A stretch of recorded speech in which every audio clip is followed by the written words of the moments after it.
kid at some point did something that all the kids wished that they could do. At least they gave him a suit. I don't know if you remember this. They gave him a suit where he could transform. Yeah.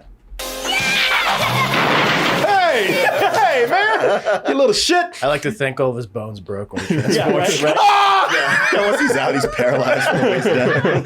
You have to wear the suit forever, Daniel. You want to be a transformer, didn't you?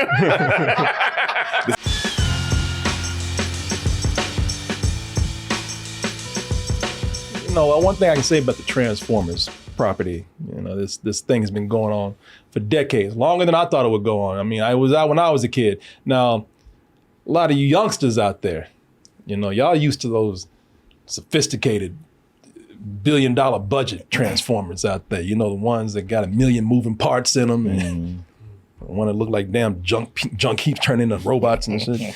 You know, I mean, you know, that's and then some. There's some movies where they simplified it a little bit and they look cool. I will admit that. Bumblebee, I liked. I even sort of enjoyed the last movie that came out, Rise of the Beast, which is why we're talking about the movie that we have today. Prime, Unicron is coming. Oh, Unicron, boy. See, y'all used to that big $200 million budget Unicron right there. Y'all used to that $1 million Prime that y'all had right there. But you know what? And now you got robots turning into gorillas and rhinos and birds and hawks and all that kind of stuff. Cheetahs. Yeah. You know, all of this is great. I'm glad that y'all have it. I'm happy for you. I'm happy that you're getting the Transformers that we wish that we had when I was a kid. But I got even more than I bargained for, more than I wanted, out of the movie that came out in 1986. Before Transformers, the Michael Bay movies, there was Transformers, The movie. Beyond good, beyond evil, beyond your wildest imagination. The Decepticons! Yeah, man, that is Transformers the movie. Came out in 1986, and this one blew a lot of people away, man, as far as fans goes, especially the fans who were kids. Because when you saw this at the movie theater, it was way edgier. Yeah. Way darker than the Saturday morning cartoon. And there was no transition to that, by the way. You know, with them. Rap in your face with it. It doesn't care. Nah, yeah, it was just one day it was this kid's cartoon, and then another day it ended up being this heavy metal, violent ass cartoon that was kind of for a more mature audience. And a lot of people just, you know, they didn't expect it, man. Didn't know what to expect. Even the trailers looked, you see the trailer right here, even the trailers sold something a little different than what you saw on the Saturday morning cartoon shows. And the movie opened up and it bombed. Yep. 14th place. Oof. Didn't even open up in the top 10. 14th place. Critics were pissed. I read so many reviews where it insinuated, why did you send me to this shit?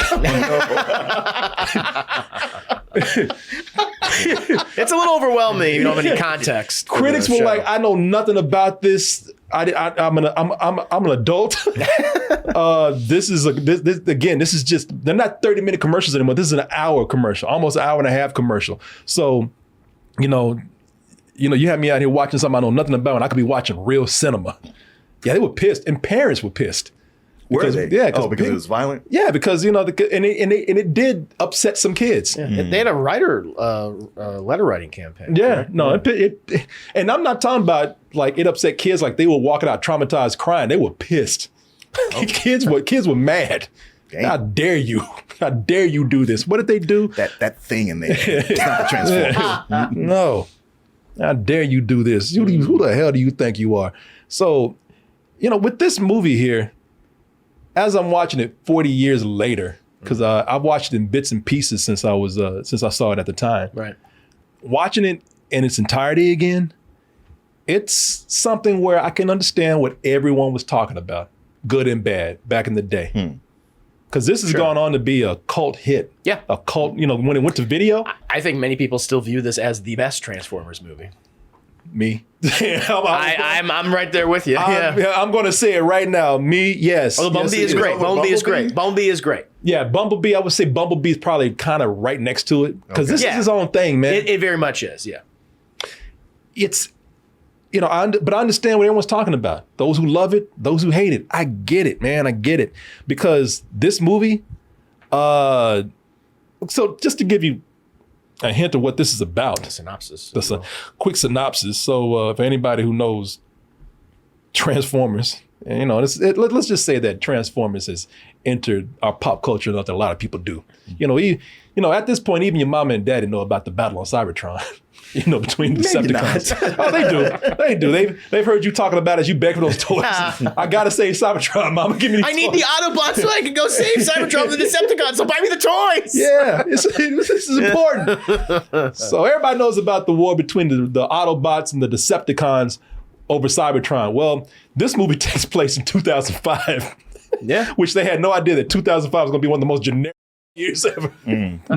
But this treats 2005 like it's the space age. It's the future. Yeah. And 2005, it looks like the Decepticons have taken over Cybertron. They've actually kind of won this war a little bit. In the middle of all this fighting, it looks like, what a few sacrifices, the Autobots might finally have the upper hand. However, there's a bigger threat out there, because there always is. Big ass planet that eats other planets and also turns into a robot. So Unicron. Unicron is out there. Unicron somehow, some way has found the leader of the Decepticons, Megatron, and says, you know what, if you help me to destroy Cybertron, and especially that punk ass Optimus Prime or whoever he has taken up for him now, you know what, there'll be a great reward for you. Like what? I'll let your ass live. well, live, quote unquote. I mean, yeah, we got a deal. So that's where this movie picks up, just to give you a little bit of a as you say, a synopsis here. So the movie itself, as far as understanding the critics behind this, I get it, man. It's confusing, narratively thin, it's unfocused. At the same time, I would say that it's bold, it's really ambitious, maybe too ambitious. It's extremely dark. Yep. I mean, I knew it was violent, but man, there really are some things that disturb me here. And I'm not just saying that as a Transformers fan. They literally open up with genocide. Well, don't get at me. I got. Oh, okay. Sorry. All right.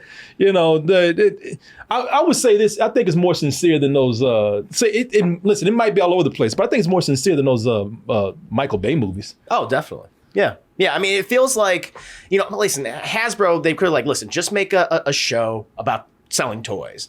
But I feel like along the way, certainly season 1, this is like a sequel to season 2. This is 20 years after season 2, right? And it feels like, you know, the people that worked on the show, the writers and animators, like, okay, yeah, we can do that, but we can bring in like a lot of lore. We can bring in these characters and give them arcs, and we can end some of their stories and have their stories continue on with new people. It feels like the writers are pushing the boundaries in a very limited space. Yeah. Okay, you are, you know, they're trying to tell a more mature story here.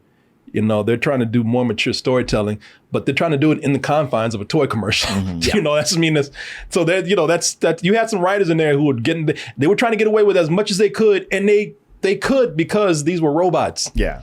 You know, it's almost like as long as robots don't bleed, as long as there's no blood, you can pull the limbs off of them, you can melt them, roast them, you know, beat the shit out of them, whatever you want to do. Disintegrate them. Disintegrate. You can do whatever you want to do, because there's always a chance you could build them and bring them back and whatnot, which is true, but still, man, the robots in the Transformers universe and in this movie, they still live, quote unquote, and they still die. You know, they still feel pain. You know, so if all we know, they have souls or whatever. So killing them in violent ways, and some of the ways that they do kill them, is really disturbing, man. And they kill off a lot of main characters in the beginning. And as you were saying, man, I mean, and they let you know around at the beginning of this movie, because they say, listen, we gonna kill people. In fact, we gonna kill a whole planet. They go in and the first thing they do is commit genocide, and they show you that we're not afraid to kill anyone. We're gonna kill this mama, this daddy, these kids. We're gonna kill whole families. We're gonna kill whole societies. We're gonna kill a whole world.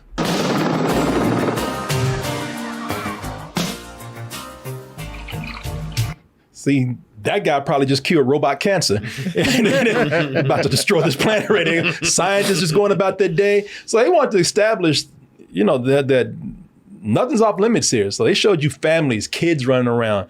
And the movie in Unicron said, I don't give a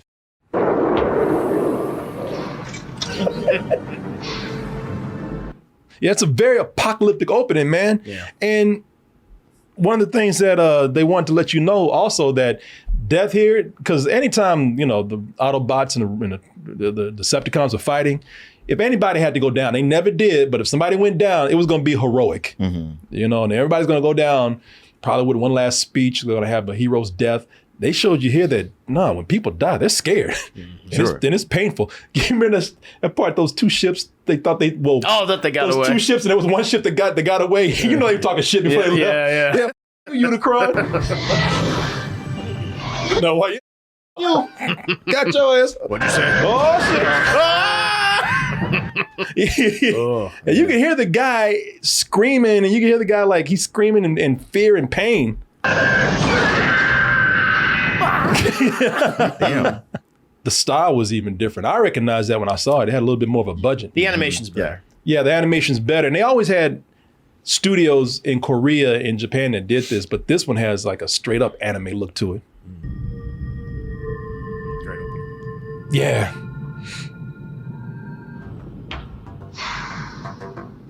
Now I want y'all to see that because one thing I can say about the animation here is that being that this is all hand drawn, if they had to do this today, Yeah. that would be CG. And all that is hand drawn. Right. So Yeah, but a lot of this stuff is hand drawn, man. I love the backgrounds in this. Oh yeah. Just like because in the original show, if you look at it, like space is it's just black with stars. Yeah. But here it's a mixture of reds and blues and purples and things. You can Yeah. see the cosmos. I think that's pretty cool. Yeah. Gives it a sense of character. A lot of people said that this was the movie that got them into anime. And it's not Gateway. I've been to the gateway. Yeah. That's a good way to put it. Yeah, and it's not really considered to be anime because it's distributed here in America. Marvel Productions, by the way, was that's involved right. with this. Yeah, That's right. They were doing the comic book adaptations at the time. yeah. So they did. Their name is at the beginning of this, but yeah, a lot of people say it has such an anime look to it that got them into anime, and it does. It very much has an anime look to it. So the movie's a cult classic now. But like I said, I can see why this failed in the beginning because this is suffering. I don't know. You can tell me how you feel about this, just haven't seen it. Sure. And Martin, you haven't seen it in a long time. Long time. But you can chime in. I believe that this is suffering from a case of who is this made for? Because it was everywhere. It was violent and very proud of its cast. I remember them announcing the cast. They swoop in. Yes, he swooped. Yeah, at the beginning. They're like, look at who we got.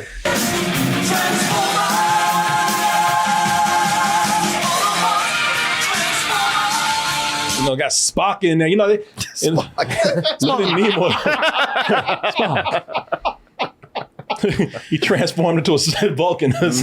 But yeah, they brought those names up, and I just scrolled through them. They made sure to stay on and let you know, look at who we bought, right? Right. Stuff. And Robert Stack. Yeah, Robert Stack.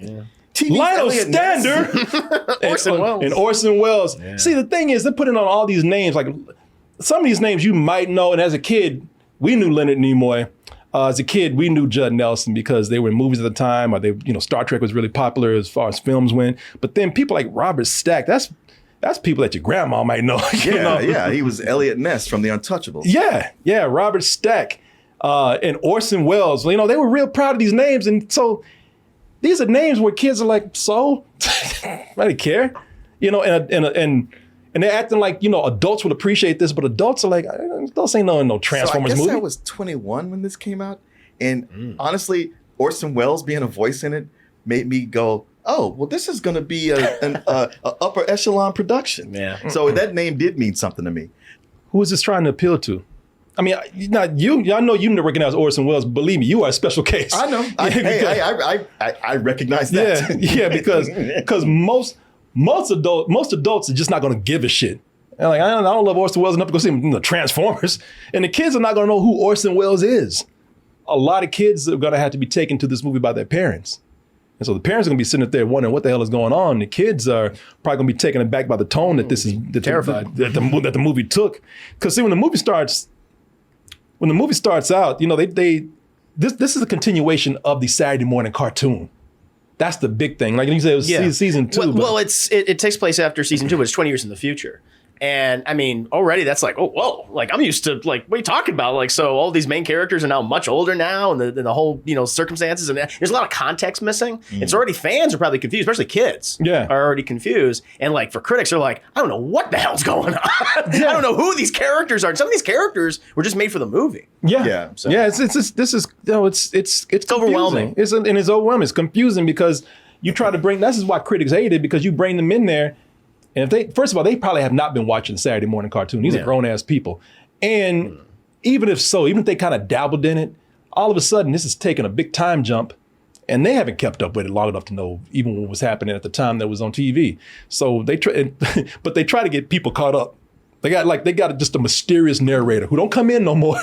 Just some dude narrating for about 30 seconds, and then he's out. He's just in there long enough to tell you what's happening.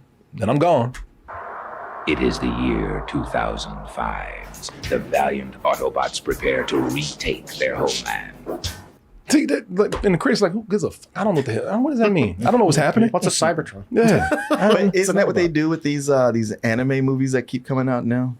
What's that? Like the ones you go see, Like Dragon Ball? Yeah. Oh, yeah. Yeah, or just the one with the ghost train, or To see, but One those. Piece. Yeah, those have a very specific fan base and a very specific, well-defined genre or space. There's also another part of it too. Those shows are made in Japan or Asia, right? Yeah. And how they approach animation is very different from the West. Like they make shows for like everybody. They just view animation as a medium. Where here in the West, it's still like animation's for kids. I mean, of course, we do have adult animation, but it's not. It didn't proliferate. It's not theatrical. Whereas in Japan, that's all the time. And so it's like, oh yeah, they did a new Dragon Ball movie. I'm gonna go check that out, and it does so well here. And because those films and those franchises have been around for so long, for what, at this point, 20, 30, 40 years in some cases, then they feel like confident enough to release them. Yeah.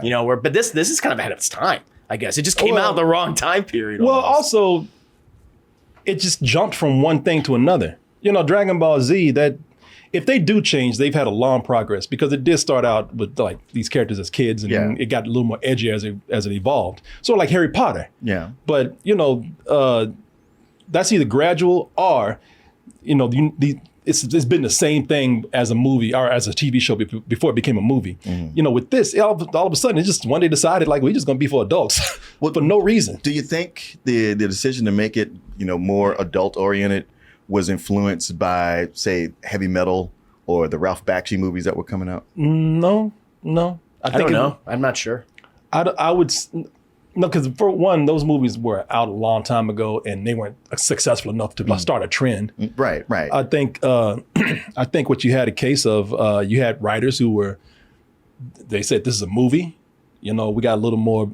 We can push the boundaries a little bit more. Somebody told them that they could, and somebody just thought, well, yeah, why not? These are boys that love these cars and stuff. So make it a little bit edgier, but I think they kind of pushed it a little bit too far. You're coming out from the cartoons. Yeah, these robots fighting all the time, but it's a cartoon. Everybody's going. They'll fight for a little bit, then they'll break it up, and then nobody's hurt, and everybody walk away. I'll get you next time, bitch. That's what happens in the shows. All of a sudden, we get to this movie, and in the Saturday morning cartoon, when they start fighting, they never killed each other. They actually kill each other here. Ironhide, report to me at once. Every time I look into a monitor. That's another. That's another thing. So that's another thing with this is that.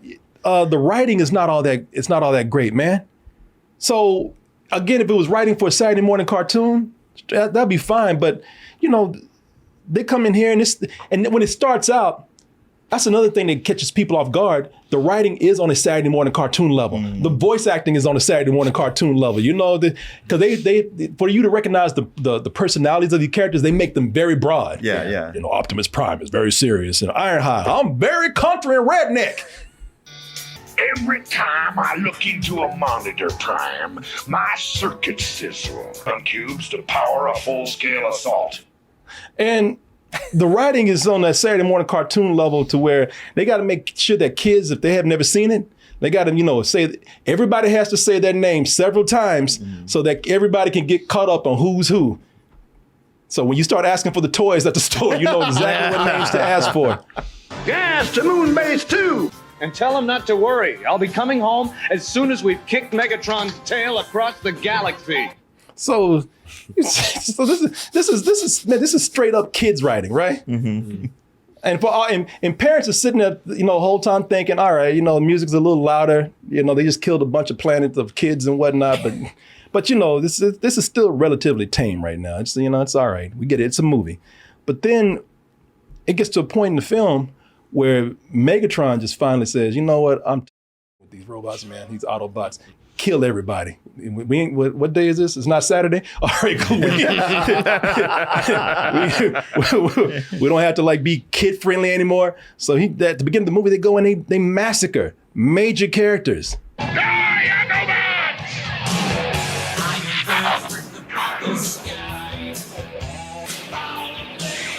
I remember sitting there like, what? Get up! Get up! That freaked me out when the smoke came out of his mouth and his eyes started kind of blinking off and on. It was like blood. Yeah, I was like, did they just kill everybody? And I thought they were going to get up. Yeah. And they never did.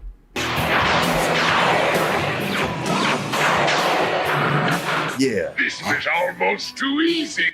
And it was. And it's like, well, why didn't you ever do this on Saturday morning? The censors were watching this. Yeah. I mean, you didn't do anything different. They take it easy on the weekends, man. They're relaxing.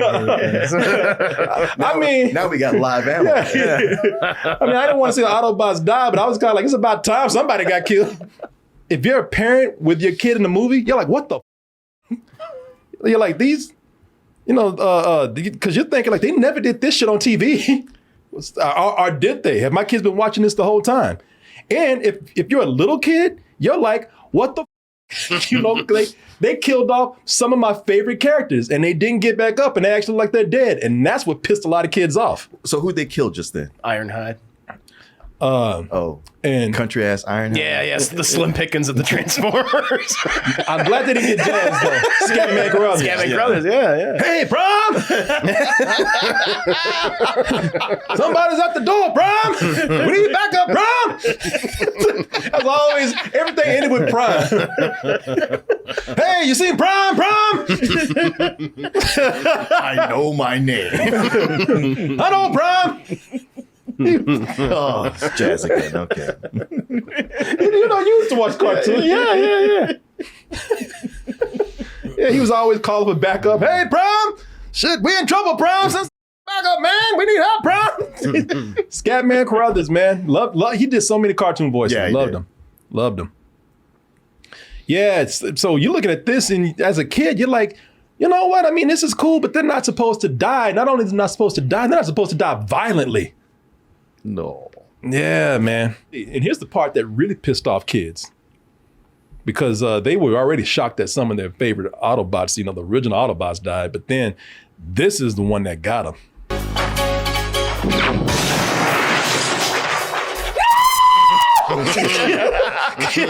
Kids were freaked. And I'm not lying. Traumatized. That was the screaming I heard in the theater.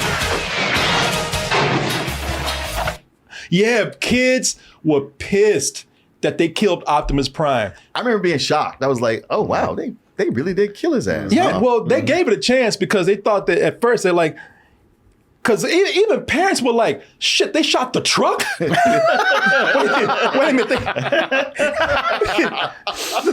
Oh, Lord, what are they going to do now? They're like, wait a minute, they shot the most expensive toy? Are you serious? And then they were like, good. Yeah. Maybe the little mother would ask me for one. Now he's dead. Shit, I would have killed him a long time ago if I could have. Even I was like, no. And I thought at first, because they strung us along after he got shot. Because they kind of made us believe, maybe he's going to pull through.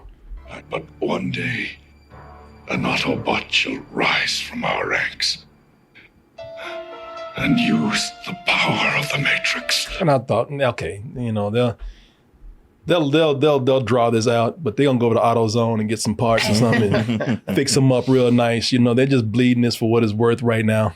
And then those eyes went blank. And this is what really got me, man. All that color, man, that bright red and blue just disappeared. And that's when I knew he gone.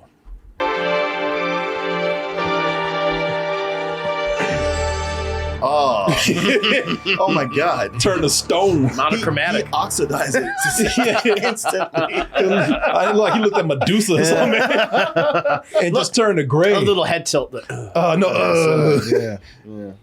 You know, that head is heavy. It wouldn't do that. No. Oh, I'll get some CLR. He'll be all right. Little WD-40. And I was like, oh shit, they did it. And yeah, man, I remember thinking, what a ballsy move. They killed Optimus Prime. And I'm just spoiler alert right here. He never returns in the movie. He does not come back. Nope, now Optimus Prime's in the show. They did find a way. I'll just say this. They did find a way in the shows later on to bring a lot of these characters back. For one, because a lot of kids said, you better bring him back. Because these kids wrote letters. Oh, did they? Yeah, they're saying, you better bring Optimus Prime back. Shit. They weren't. Yeah, they said, and while you at it, bring back all my other favorites too. They were upset. Kids wrote letters. I think even some adults wrote letters too. Kid won't leave Bring him them. back so my kid won't shut up. My kid won't shut up right now. He's crying. Better bring this damn robot back.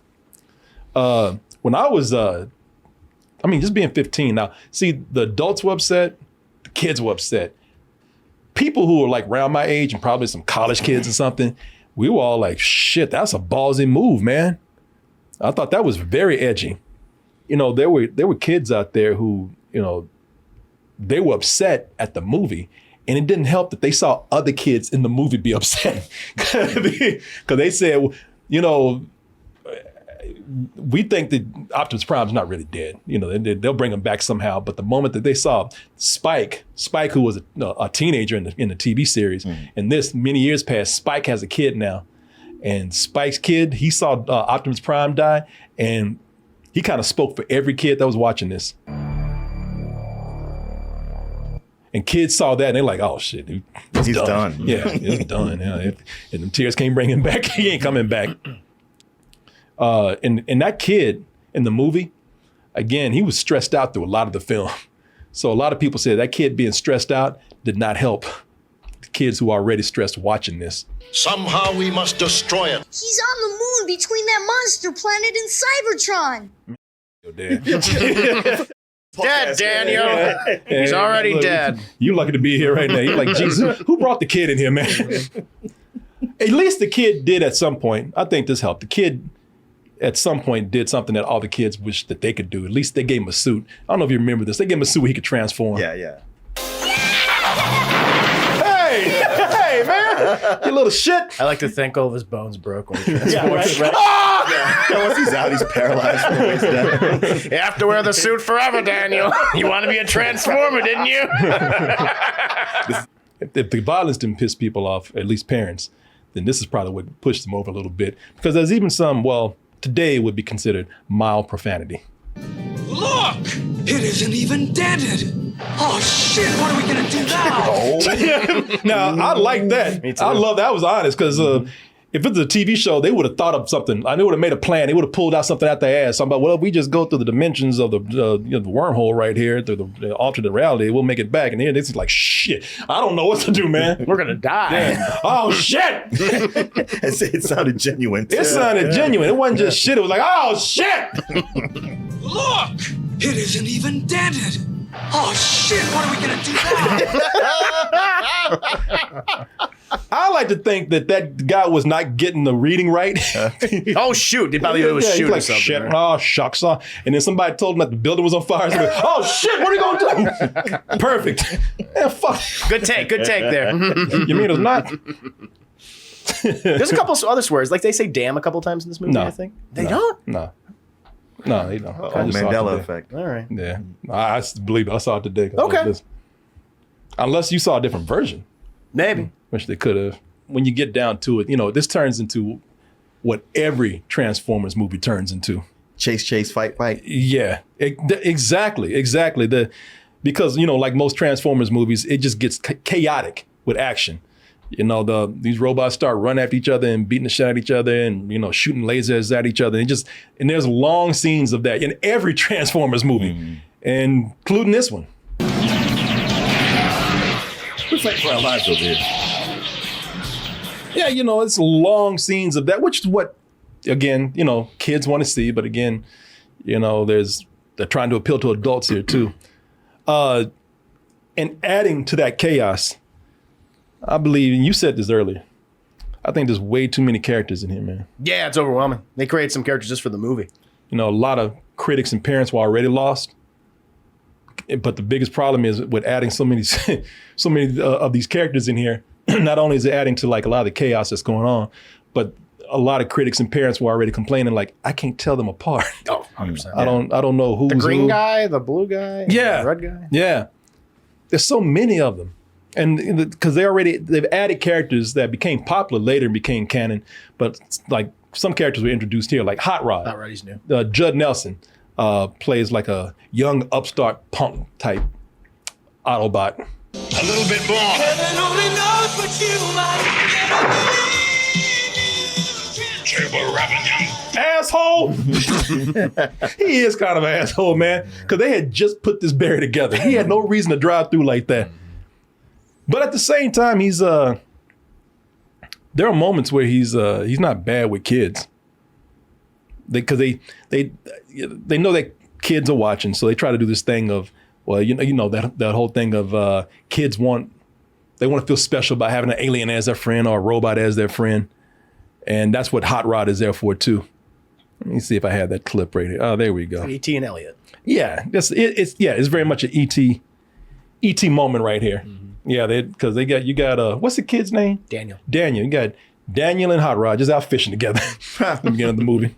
Come on, you can tell me. Guess I just miss my dad. Don't worry, Spike will be back soon. Oh, hey, I caught something. Hey, he's a good fisher bot. So, you know, he's not a complete asshole. They make it to where he's best friends with the kids so that kids can relate to that and they can feel special too. Fulfill all the kids' fantasies out there about having their own alien or robot friend. Mirage. Yeah. It's almost like, he is like the Mirage in Rise of the Beast. Mm-hmm. Except, he's much better here. I like Mirage. I like Mirage a lot. I definitely probably dislike the movie a lot more than you guys. There's another problem with this movie, and that's this movie doesn't age well. Well, now it does, as far as being a cult movie, but there were a lot of things. One thing in particular that really dated this film, and that is the soundtrack.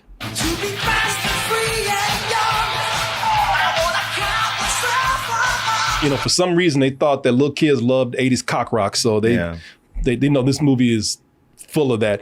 In fact, that's what they were trying to sell the movie as. They were trying to sell this movie as some big rock and roll film, because the trailer even says, "Get ready for the rock and roll adventure of your life."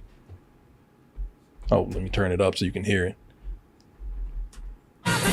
Hold on tight. The most incredible rock and roll adventure ever is here. And see, that's what keeps giving me the heavy metal vibe. Yeah. I mean, I'll take that music over what they have in the new one, where it's all just like hip hop and rap. It's like we have to stop the movie because we got to put that in there in the film. I'm like, that takes me out of it. I like the music here. That's kind of been associated with the Transformers franchise for 40 years. It's a part of its aesthetic. It's like, why don't you go back and use that more than some of these other songs that just kind of completely take you out of the film? Trust me, man. I like the Trust me, if they use this music today, it would fail. Do a rendition of it. Do a cover of it. They have done a cover of a couple of songs. But they did. Matter of fact, they did a cover of hold on. No, I'm just gonna sit back.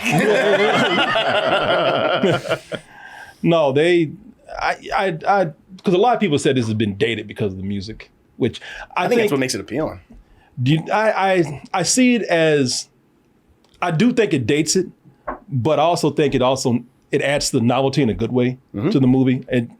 It does make it its own thing. I mean, there's a lot of movies where they have music of their own time, that's dated or whatnot. So I'm not saying it's bad, but I don't think it's music that people really resonate with today. But as a cult movie, probably could.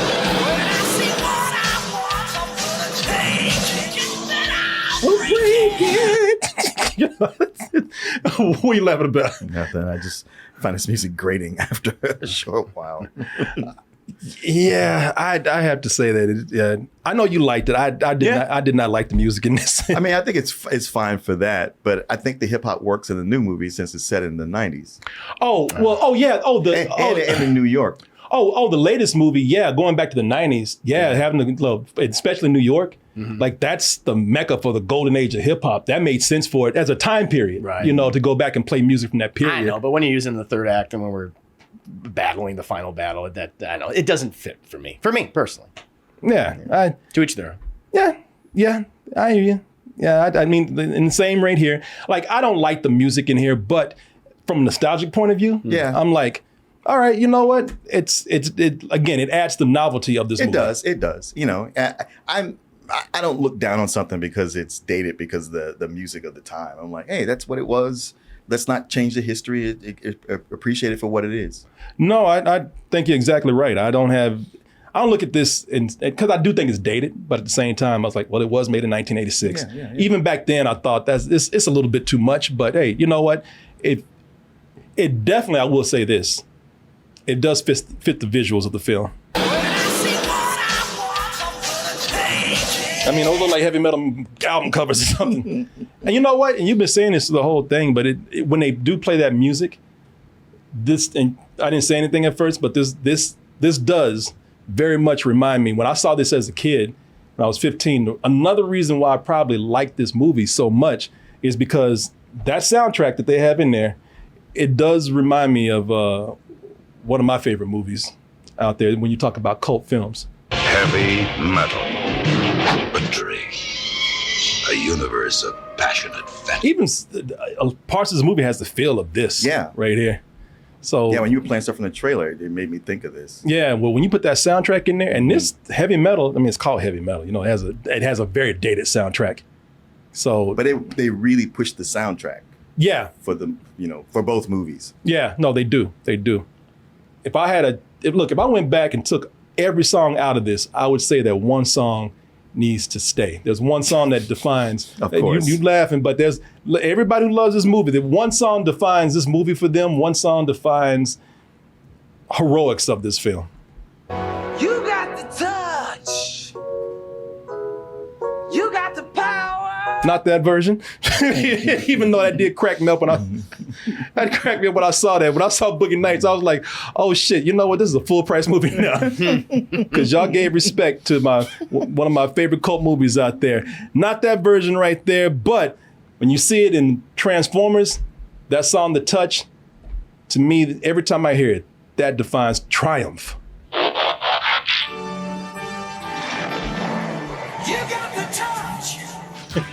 Who actually sings this song? Steve Bush, I think. That's Stan Bush. Stan Bush. Stan Bush, I'm sorry. Hell yeah! I remember people in theater, like as far as people like my age, people were cheering for this. What just happened? Was somebody locked inside the truck? No, that was a reflection. Oh, okay. Man, because Optimus was running towards him. Hell gotcha. Yeah.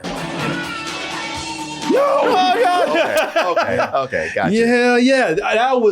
This is one of the reasons why I love this movie, man. That song right there, every time it comes on, I cannot even look at Optimus Prime today without thinking of that song.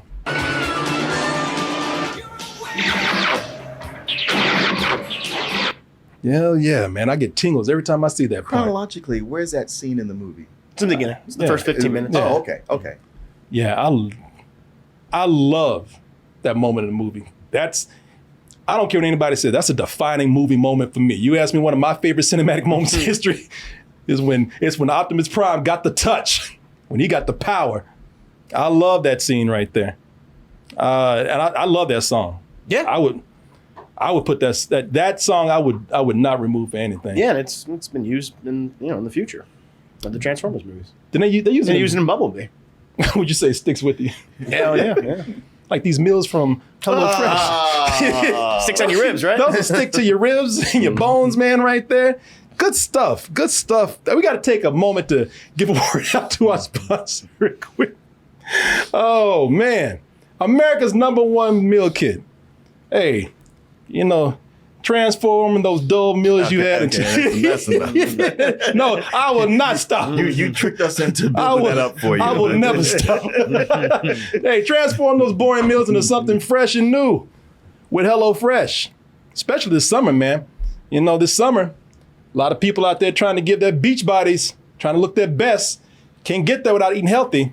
And you can do exactly that with HelloFresh. Now with HelloFresh, the reason why is because, well, they got a lot of healthy options for you. They bring you all these seasonal ingredients at their peak ripeness. You know, they bring it to your doorstep in less than 7 days. Got a lot of variety. Over 40 recipes to choose from weekly. And you also have the option to mix and match your meals. And you know how it is. You're a vegetarian, you're a straight up meat eater, you know, or maybe a person who likes a little bit of both. Pescatarian, all that kind of stuff. Well, you can mix and match all that stuff. You don't have to go one way or the other. You have to have a strict lifestyle with your meals out there. A lot of choice, a lot of variety. And just to give you an idea of some of the recipes that they have for you, they got, oh, Martin, you're going to like this. They got bratwurst. They got the bratwurst bar with caramelized onions. Reading up here, they got good. Dijonese slaw. Did I say that? Dijon. Dijon. Dijonese slaw out there. You like it, Martin. Okay. You know. Also, they have snacks that you can get ready for, party trays you can get ready for any kind of events that you're having, parties that you're having. Even lunch can be done with HelloFresh. And look at that. Even the kids can get in on the action. HelloFresh is also not only quick and easy, you can get a meal done in 30 minutes or less, sometimes even 15 minutes or less, but you can also save a lot of money. You know, it's more convenient than going to the grocery store. I think you'll save some money by skipping the grocery store. And it's also 25% less than takeout. You know it's less than eating out. So you want to save some money and save some time, get with America's #1 meal kit right here. And I'm going to make it easy for you to do so. They've made it easy to cook the meals. They've made it easy to taste good. I'm going to make it easy for you to get.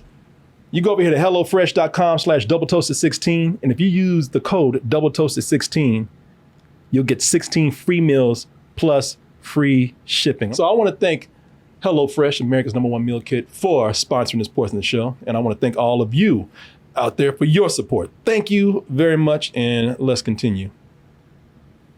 There's, you know, that music, or at least that song. Was it Stan Bush, right? Stan Bush, yeah. That song is great, man. I love that song. It's cheesy, but I love it. And Did he have any other hits? I have no idea. Okay. yeah, he did. The remix of The Touch. he remixed that song several times, I think. Did he? Yeah. Okay. So they gave us that epic fight between Megatron and Optimus Prime. You know, because they could get a little more violent than they could on TV. You got the power!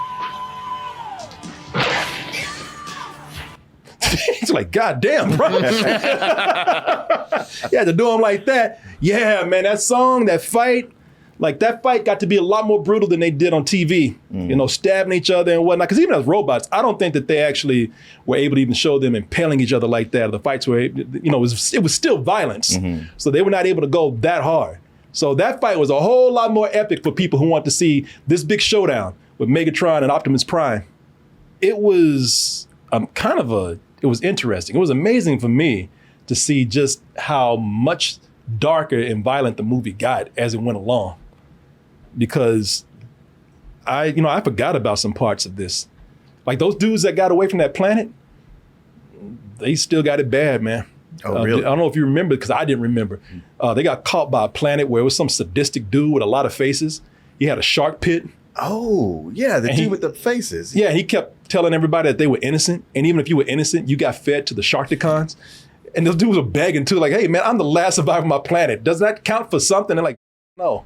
Guilty or feed him to the Sharkticons. Oh, this asshole, man. You know, it's... And what the movie did was, so they did some things to make it even harsher, because they showed you what it was like when they fed somebody to the Sharkticons. And they had another scene where they were taking like you saw already what the sharks could do. So they had a scene where they came in and got the other guy, his friend. And his friend was like, you know, like I like the way the movie showed you that, you know, these robots really don't want to die, especially when they see how bad it's going to be. Please, let him go! Get your ass back in there. Yeah, it was, the lead ups to the deaths were disturbing because you actually had some robots begging for their lives, man. And here's the part where I say some of the deaths were gruesome. Because there was one part here that really disturbed me. I don't know if you know what part I'm talking about, because it was near the end of the movie. Unicron he's been in the middle of destroying Cybertron, captured a lot of robots, and they showed you how he digests them. Yeah, he processes them. Yeah. There's a whole acid pit down there. I guess that's his stomach, and he just drops robots in there, and they showed the robots melting. They're like, no.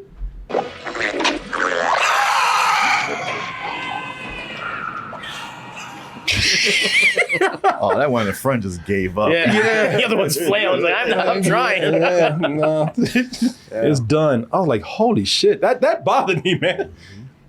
Seeing these robots, like I said, they still feel pain. They're alive. They're dying in agony. Were those the Decepticons? Probably because they control Cybertron. Although there's more of that's when we finally see like Bumblebee and Jazz, and we realize, they are alive, but they're almost killed. It made it more intense when you find out that like Spike was going to die. Because he was probably because you didn't really think that he was going to die, but they've been killing everybody in this movie so much. You're like, maybe, and if he died here, it's going to be pretty bad.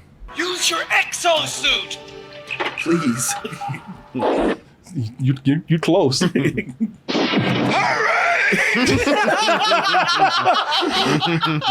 on, man! Starscream, right? Yeah. I know Starscream. Of course he knows me. Y'all Skeletor or whatever. Yeah. Yeah. So Starscream was always Megatron. Always trying to find ways to backstab him. Mm-hmm. And Megatron finally said, you know what? That we in a movie now. I'm settling this once and for all. Megatron? Is that you? Here's a hint.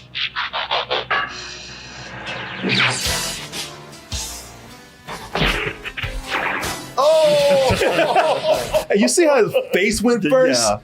Yeah, these writers and animators, they took advantage of any kind of liberties that they had here. They said these might be robots, we're gonna make their deaths as disturbing as we can. And any opportunity that Starscream can get to betray Megatron, he will, and that's exactly what he did. After Optimus beat the shit out of him, he said, "Well, you know what? You're just excess baggage now. We don't need you anymore. I mean, what you gonna do in this condition anyway?" I still function. Wanna bet? I like what they show in the background. But that's why he came back as Galvatron and killed him. Like Orson Welles' character Unicron, he put them together. And by the way, that's Leonard Nimoy's voice. As who? As Galvatron. They changed voices when he became Galvatron. Gotcha. I will rip open Ultra Magnus and every other Autobot until the Matrix has been destroyed. I like the way they use the term the Matrix too, before it became popular for the what do you call them, Wachowski movies or whatever. And as I said, Unicron was the one that changed them into that. You watch the movies. He was dying and found him in space, and for some reason, I don't even know why, he just picked him randomly and said, "Hey, help me out. Help me kill Optimus Prime and destroy Cybertron." Say what you will about the cast being a Transformers movie, but they are committed. I think you're right. You can't tell that that's Orson Welles. Cannot tell. Yeah. No. His voice is so modulated. It is. But I think he commits to it. Orson Welles, who plays Unicron here, the robot that's the size of a planet that eats other planets. At the time, Orson Welles was taking anything. We had talked about that. If you had anything for him to sell, peas, frozen peas, broccoli, fish sticks. and all their golden, delicious penis. Yeah. Cheap ass wine. Call him up. You had enough money, he'd do it. Maybe he'd even just do it for a drink. Because he would show up to, y'all know the famous clip of him being drunk trying to slang some French wine at people. 102, take 3. Action, please. It's fermented in the bottle, and like the best French, Champagne, it's vintage, dated. So pour my son. God damn it. Why are they Stop. still going with that take? Like early on, it's like, okay, this is not working. You know what? Because they probably wanted to see where this is going to go. They were probably amazed. Dude probably wanted to yell cut, but he was just kind of lost and looking, really? He's really... The French. This label here, the Parmesan or something. I don't know. So this person, he didn't even know what... He was lost. He didn't even know the camera was rolling. Did you do something? With overlap, action please.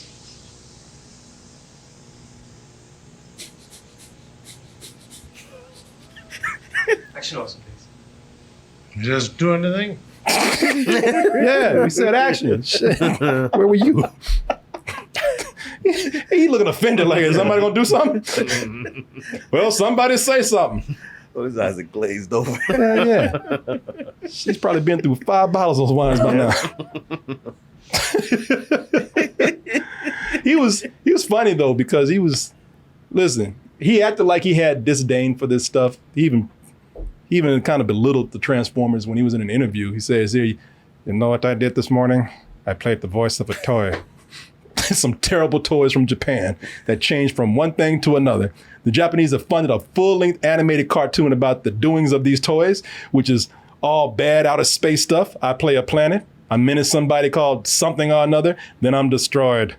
My plan to destroy whoever it is thwarted, and I tear myself apart on screen. Orson Welles on his final performance. This was his last movie.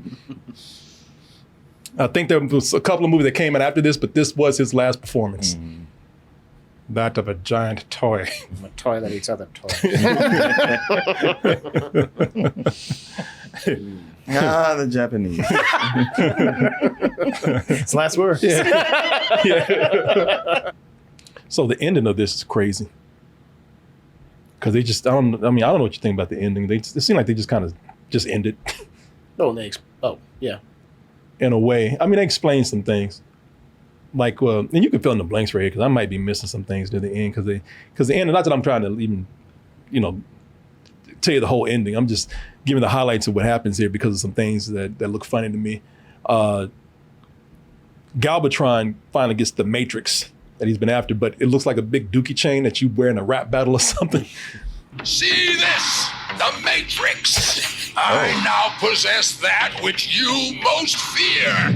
Hey, he looks like a rap artist. I was gonna say, yeah, Flavor Flav's gonna take that. Yeah. Big dookie chain with a medallion on it. So I have a fight inside of Unicron, and Hot Rod, who's been like just a young punk throughout this whole thing, or the young upstart, he gets into it, Galvatron, who seems like the least likely person to do so. Mm-hmm. And Galvatron is, he finally has him on the ground and says, "I'm gonna choke you out just like I did your punk ass leader, Optimus Prime." First, Prime. Then Ultra Magnus. And now, you. It's a pity you Autobots die so easily. But then my man, he got that touch. Got the touch. You got the touch. Oh shit, touched again. Oh. Optimus. Even he's like, oh shit. There go that song again. Yeah, and once he gets the touch, man, he just there's no epic fight at the end. By the way, no, that's what made me laugh, because he's like, shit, this song is all I need. That's your epicness right there. So he just picks Galvatron up and just throws his ass out into space. This is the end of the road, Galvatron. Even though I love that line. This is the end of the road. I was watching this and talking to Oz last night, and Oz was like, before that, because he said, "What part you on?" I said, "Man, I'm almost at the end where the big showdown happens." He's like, he quoted me back, "This is the end of the road, Galvatron." And then this popped right up. That's it. He just throws him into space. He's gonna be back. Yeah. Most of them come back, even the ones that died. Did you ever watch the seasons after that? No, I've only watched a couple episodes of the original season. Okay. And they give Unicron some major heartburn that makes his head fall off. You cannot destroy my destiny. Now that's some acid reflux for your ass. And the bubbly guts. Well, I actually like it when he's like literally like ripping himself apart because he's trying to get at the thing inside of him. Because it's like, I'm dying. I gotta get this out. What's the thing inside of it? The Matrix. The Matrix. Because it was activated. Gotcha. Yeah. I also find it kind of funny because there's multiple characters that try to use the Matrix throughout the movie. And like you have Ultra Magnus who tries to use it. It's like, well, I'm clearly the chosen successor. It's like, and he just gets his ass blasted. Let me see if I can find that part. I thought you were going to bring that up. And then Megatron or Galvatron, he tries to use it. He's like, it's shit. It's not working. He gets himself sucked in the Unicron. Unicron's like, what are you trying to do to me? And then, Hot Rod, which was kind of cool. Like, he's the least likely person to get it. Mm-hmm. Right? But, and again, listen, it's a goofy movie. It's made for toys and everything, to buy toys. But it's like, he does have guilt over what happened to Optimus because he blames himself for his death. Oh. Because at one point in the movie, you see like Optimus is like on, like I'm about to kill Megatron, but then Hot Rod's like, oh, I'll get in there too, and then Megatron grabs him, and then Dex gets his gun and shoots him. Oh, and so okay. Hot Rod blames himself through his death, and so he's kind of dealing with that guilt. Mm-hmm. And then it's like, oh, but despite that, you can grow to be a great leader. And I kind of like that message. Okay. That's actually, he's right. That's not a bad narrative moment in the movie. Yeah. And has a lot more heart and character than those Michael Bay movies do. Mm-hmm. Yeah. But he's right about that. I forgot about that people trying to use it. They're trying to constantly use it. They keep getting blown up. And Optimus gave Ultra Magnus that big speech talking about he was the one. Yeah. Oh, really? You got the touch. Another will rise. Oh, that's right. When he died. When he gave that big speech, he gave it to him. He was like, "Nah, you got this, Ultra Magnus." Open.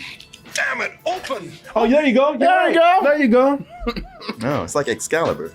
Come on, Matrix. Die. No. His head comes off.